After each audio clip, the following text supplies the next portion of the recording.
서울 강남의 한 제약회사 앞.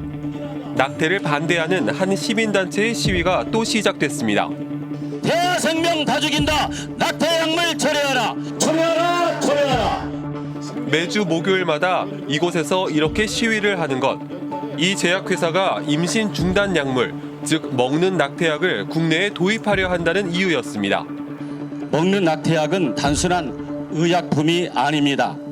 그것은 모태에서 뛰고 있는 심장을 멈추게 하는 약물입니다. 이 제약회사는 식약처에 먹는 임신 중지약의 국내 판매를 허가해달라고 신청해 놓은 상태입니다. 1988년 프랑스 제약사가 처음 개발한 먹는 낙태약 미프지는 지난 2005년 WHO 세계보건기구에서 필수 의약품으로 지정됐고 미국과 영국, 일본, 중국 등 전 세계 90여 개 나라에서 정식 허가를 받아 판매되고 있습니다. 유럽 국가에선 15만 원 정도에 구할 수 있습니다. 주로 임신 초기에 복용하는데 임신 중절 수술 대신 약을 먹기만 하면 되기 때문에 판매 국가에선 수요가 꾸준합니다. 스트레이트와 인터뷰한 국제기구 소속 의학 박사는 미프진의 효과나 안전성은 국제적으로 이미 입증된 상태라고 말했습니다. In someone's body, the process is exactly the same as a spontaneous abortion, as a miscarriage, and it's extremely safe and extremely effective. So it's safer, so to say, than using paracetamol or Tylenol, but it has been around for over 30 years. So the safety profile has been confirmed by extensive evidence in all kinds of settings. 하지만 아직 국내에선 판매 허가가 나지 않아 합법적으로 이 약을 구할 수 없습니다.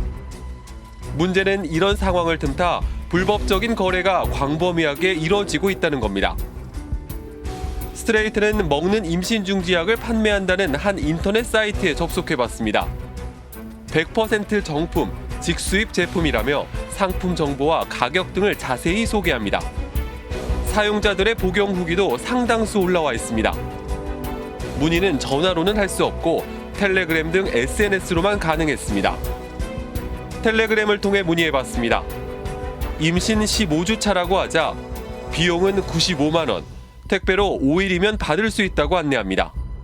WHO는 임신 12주 이상일 때는 의료인의 지도를 받아 복용하도록 권고하고 있지만 판매자는 형식적인 질문 몇 개만 하더니 바로 구매 가능하다고 답합니다. 어디 제품이냐고 묻자 자세한 유통 과정은 안전상 알려줄 수 없다고 말합니다. 임신 주수가 올라갈수록 사실 임신 중지에 있어서 출혈이라든지 통증이라든지 아니면 배출까지 소요되는 시간 같은 것들이 길어지기 때문에 추가적인 수술적인 처치라든지 이런 그 필요성이 더 늘어나게 되는 거거든요. 15주까지 약을 주고 이거 먹으면 된다라고 하는 거는 무책임한 행동인 건 거죠. 검색 사이트를 통해 다른 판매자와도 접촉해봤습니다. 잘 찾아오셨다. 빨리 복용하셔야 한다며 가격부터 안내합니다. 정품이 맞냐고 물어보자 6년간 정품만 배송해왔고 단 한 번의 사고도 없었다고 강조합니다. 스트레이트는 국내 판매 금지 상태인 미프진이 실제 배송되는지 또 어떤 형태로 전달되는지 그 실태를 알아보기 위해 직접 구매해봤습니다. 55만 원을 입금하자 일주일 만에 도착한 택배. 중국 웨이하이에서 출발해 인천항을 통해 들어왔습니다. 택배의 품명은 초콜릿. 포장을 뜯자 중국어로 정제형 사탕이라고 적힌 영양제 통이 나왔고 그 안엔 비닐로 대충 포장한 알약 5개가 들어있습니다. 약에 대한 안내문이나 변질을 막기 위한 방습제도 없었습니다. 이 약이 과연 미프진이 맞는 건지 믿고 먹어도 되는 건지 약품 성분 분석 업체에 의뢰해 보려 했지만 표준이 되는 정품의 성분이 국내에 없기 때문에 단기간에 확인할 방법이 없다는 답변이 돌아왔습니다. 결국 아무런 안전성 검증 없이 그냥 먹어야 하는 겁니다. 정확하게 품질 보증을 받은 시설에서 안전하게 생산된 약인지를 보증받을 수가 없잖아요. 예를 들어서 그냥 밀가루를 타정해서도 약을 만들 수 있거든요. 정상적인 약이라고 하더라도 그 과정에서 엄청나게 더우는 조건이라든지 습한 조건에서 오랜 기간에 보관되었을 경우에 품질을 보증한다라고 말하기는 어렵거든요. 지난 5년간 식약처가 적발한 임신 중지 약물 온라인 거래 건수만 2,970여 건에 달합니다. 정부는 현재 국내에서 매년 약 3만 건의 임신 중지가 이루어지고 있는 걸로 추산하고 있는데 이 가운데 약 2,300여 건은 약물 복용에 의한 임신 중지로 보고 있습니다. 위험을 무릅쓰고 브로커를 통해 정체를 알 수 없는 약을 구하는 경우도 상당수일 것으로 추정됩니다. 병원에 가기 어려운 상황은 굉장히 다양하게 있어요. 더 안전하고 확실하게 임신 중지를 할 수 있고 이제 초기에 사용할 수 있는 방법들이 얼마든지 있는데 지금 이걸 의료체계 안에서 사용할 수 없다는 점 때문에 비공식적인 통로로 이용을 하게 되는 것이거든요. 그렇다면 이미 세계적으로 널리 쓰이고 있는 약을 우리나라에선 왜 허가하지 않는 걸까? 식약처는 임신 중지 관련 법 개정이 선행되어야 한다는 입장입니다.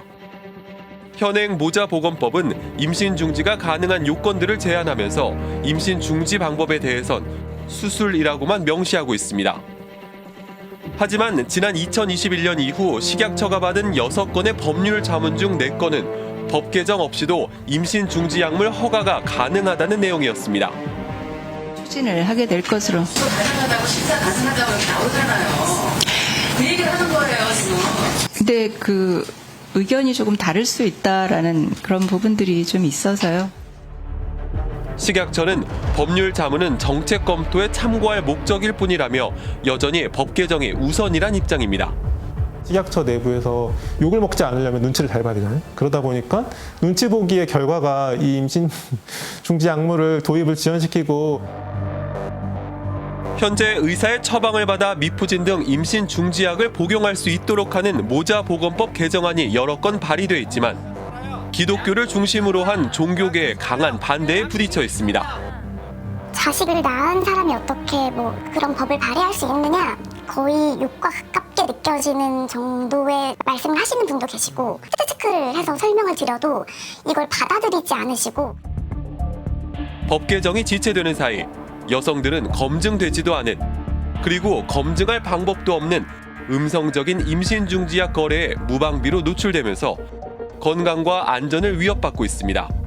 법적인, 사회적인, 또 심지어 윤리적인 불확실성이 지속되는 상태를 우리 정부와 우리 사회가 방치하고 있다.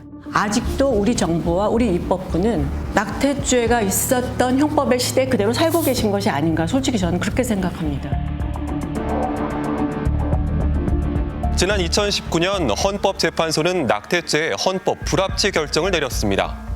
낙태를 처벌하는 형법 조항이 여성의 자기결정권을 지나치게 침해하면서 동시에 태아 역시 제대로 보호하지 못하고 있다는 게 핵심 이유였습니다. 이에 따라 형법의 낙태 처벌 조항은 효력을 상실했습니다. 당연히 임신 중지와 관련된 법들을 새로 만들거나 개정해야 했지만 7년이 지난 지금까지도 이뤄지지 않고 있는데요. 이 때문에 의료 현장은 혼란스럽고 법적 보호를 받지 못하는 여성들의 고충도 커지고 있습니다. 무려 66년간 유지됐던 낙태죄. 형법에선 성폭행을 당했을 때나 산모의 건강이 위험할 경우 등 5가지 경우를 빼고는 낙태를 모두 처벌하도록 하고 있었습니다. 헌재는 이 형법 조항이 임신한 여성의 자기 결정권을 지나치게 침해한다며 위헌으로 판단했습니다. 임신한 여성에게 스스로 본인의 자유로운 의사에 따라 선택하고 결정할 수 있는 지위를 단 한 번도 부여하지 않음으로써 사실상 그의 자기결정권을 부정 또는 박탈하는 것입니다. 헌재는 임신 22주까지는 임신 중지를 허용하는 방안을 의견으로 제시하기도 하면서 국회가 약 2년의 유예 기간 안에 법을 새로 만들어달라고 요구했습니다. 유예 기간이 지나면서 낙태 처벌 조항은 위헌으로 효력을 상실했지만 국회의 법 개정은 아직도 감감무소식입니다.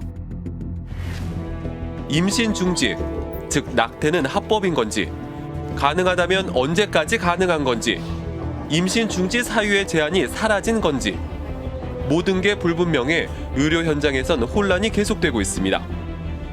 저는 불법이라고 알고 있어요. 이걸 낙태를 하려면 어떻게 해야 되는지, 어딜 가야 되는지, 솔직히 이게 불법인지 합법인지도 잘 모르겠어요. 산부인과 의원들의 반응은 제각각이었습니다. 임신 중지 수술 자체를 거부하는 곳도 많고 혹시 낙태도 하세요? 안 하세요? 개인적으로 알아보시는 게 저희 안 합니다. 원래 병원에서 가능하지 않아요? 저희는 안 합니다. 수술을 한다고 해도 기록으로 남기길 꺼려하면서 가격은 부르는 게 값이었습니다. 진료 기록은 어떻게 돼요?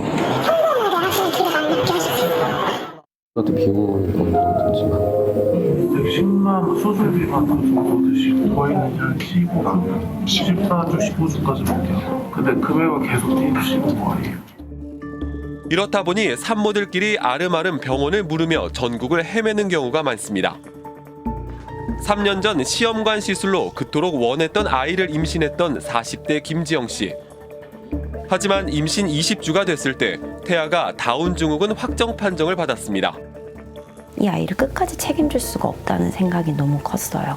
얘보다 제가 먼저 세상을 떠났을 때, 그 아이가 홀로 남았을 때 사회적 시선, 그다음에 키워야 하는 경제적 부담은 고심 끝에 눈물을 머금고 임신 중지 수술을 받기로 결정했지만 더 큰 고통이 시작됐습니다.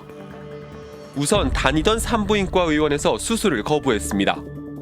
우리는 낙태는 안 한다, 윤리다. 그러면 할 수 있는 곳을 추천을 해달라. 근데 그거는 사모님이 직접 알아서 하셔라 라고 얘기를 하는데 정보가 하나도 없는 거예요. 결국 직접 인터넷 등을 통해 수소문해서 차로 2시간 거리의 병원을 어렵게 찾았습니다. 하지만 경제적 부담은 물론 아직도 임신 중지를 불법으로 바라보는 시선에 더욱 견디기 힘들었습니다. 주스가 올라가면서 1,000만 원 정도는 나오겠구나. 선택지 자체가 가릴 수가 없는 거죠. 그냥 그 사람의 말만 믿고 가야 되는 거예요.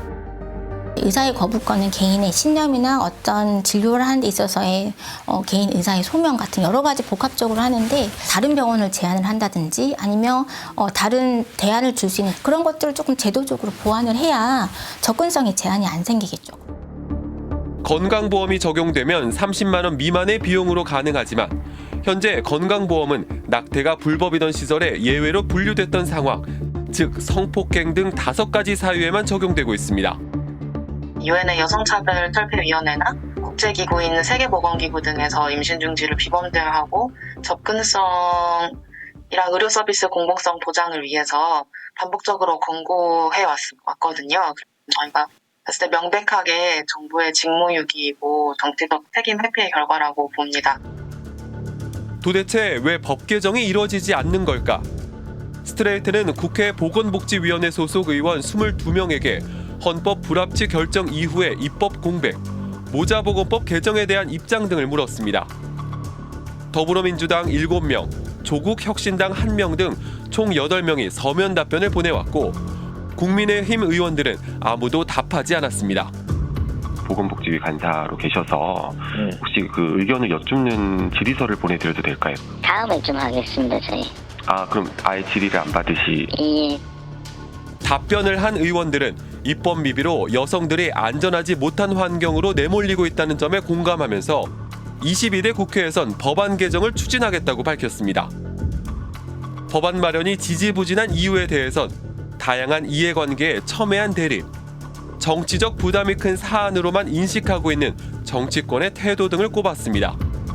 애둘러 말하고 있지만 결국 입법이 이루어지지 않고 있는 이유 역시 종교계를 중심으로 한 낙태 허용 반대 여론 때문입니다. 낙태 허용법은 우리가 막지 않으면 영원히 나라의 근간을 흔드는 법을 알게 하여 주시옵소서. 여성의 자기 결정권과 태아의 생명권. 과거 오랫동안 태아의 생명권 앞에 여성의 자기 결정권은 사실상 무시되어 왔습니다. 어떤 여성이 임신 중단을 일삼아서 하겠습니까? 자기 몸이 상하는 거고 모든 전체 이렇게 임신부터 뭐 중단, 출산, 양육까지 모든 과정에서 보편적인 권리를 인정받고 지원을 받아야 되는데 그게 제대로 되지 않음으로써 권리 침해가 되고 있는. 하지만 헌법재판소는 여성의 자기 결정권 역시 중요하며 동시에 이 두 권리는 서로 충돌하는 것이 아니란 점을 분명히 했습니다. 태아의 생명을 보호한다는 법명은 임신한 여성의 신체적, 사회적 보호를 포함할 때 실질적인 의미를 가질 수 있습니다. 낙태죄는 이미 위헌이라는 헌법적 판단이 끝난 상태. 임신 여성의 결정권을 확대하는 동시에 임신 주수에 따른 허용 기준을 명시하는 등 제도적 입법이 절실한 상황입니다. 내 애를 보내는 거는 절대 쉬운 결정이 아니거든요. 임신도 어려웠지만 다시 언제 찾아올지 모르잖아요. 그래서 정말 어려운 경우인데 위헌 판결은 났지만 아직도 불법 같은 판결만 나고 정확히 제도적으로 된 게 없구나라고 생각해요.